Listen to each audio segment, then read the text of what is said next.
is Kaya FM 95.9 and it is my top 10 at 10. I'm hanging out Libitsu.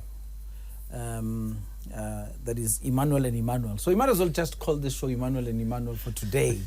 Thank you. For the first time I use my middle name.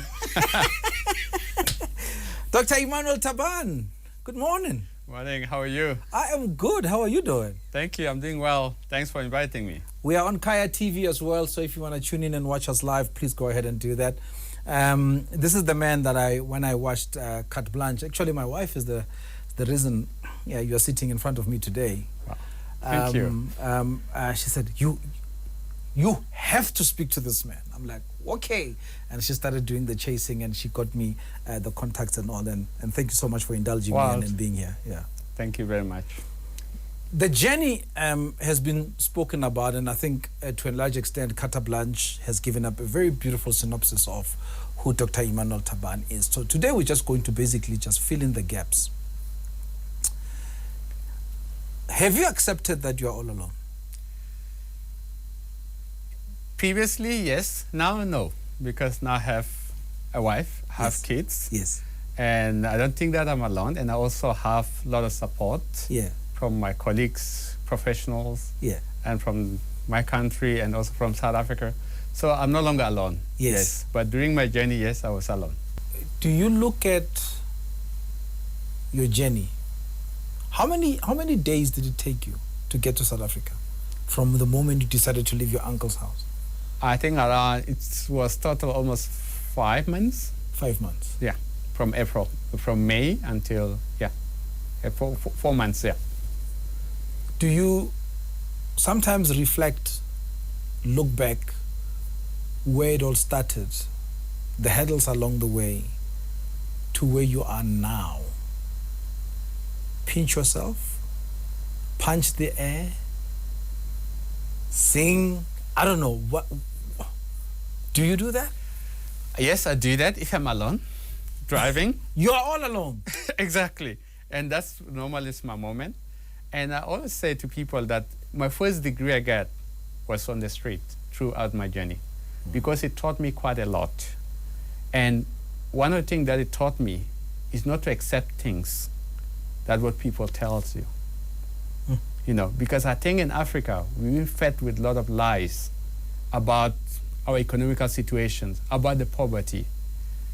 And if you look backward, you know what? I mean, you're looking at us economically, you're looking where we are. You know, maybe the Europeans have some bit to contribute, but the reality is that most of the destruction done in Africa are done by Africans. And nobody seemed to address that issues. I mean, you look at South Sudan, there was no Europeans there. It's blacks on black that destroy each other. In South Africa, it's more or less the same. And I think for me, if you don't face those fears, and that's what my journey tells me, that things are not the way they look. Everything is possible to everybody. But you need to be selective with what you hear, and you have to be determined. And I think for me, I always have 3 principles that I developed in my life. Yes. Whatever I'm going to do, I need to make sure that I have passion toward it, I must have that determination toward it, and I must be consistent toward it. Oh, yeah. And the reason is that if you're going to be passionate alone, and then if the task becomes too difficult, you're likely to give up. Yes. So you need to have that determination to overcome that task. And at the same time, imagine if you're going to be selling some pet cookies. Today you make one that is sweet, tomorrow one that is rotten. People are unlikely to enjoy it. I'll come the first time, have your tea, wow, tastes nice. Tomorrow it's no longer tastes nice. So you need to be consistent in what you're doing. So you need to have the 3 principles that for me is embedded in my DNA, that I always have to be passionate, determined, and consistent in pursuit of my success. And that's very important to me. What's next? Well, I'm writing my book, which should be out on the 15th of March. Oh, wonderful. Yeah, titled The Boy Who Never Gave Up. And subtitle, The Refugee Epic Journey to Triumph. And part of me, of course, I just think that my journey began in South Sudan, and I hope one day it will end up in South Sudan. Oh, yeah. And I would like to continue to contribute one day in the development of the country and also in education sector. But after today, I still got a lot of job to do in South Africa. I still would like for one day maybe join the university here, lecture, share my knowledge with Yes. most of the students.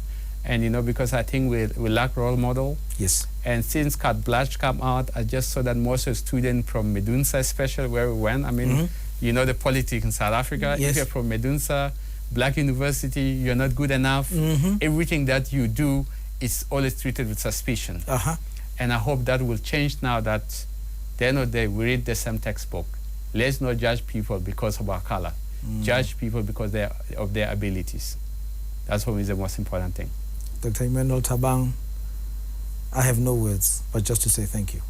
Thank you very much. May God guide you, protect you. Keep doing what you're doing, sir. Thank you. Keep shining.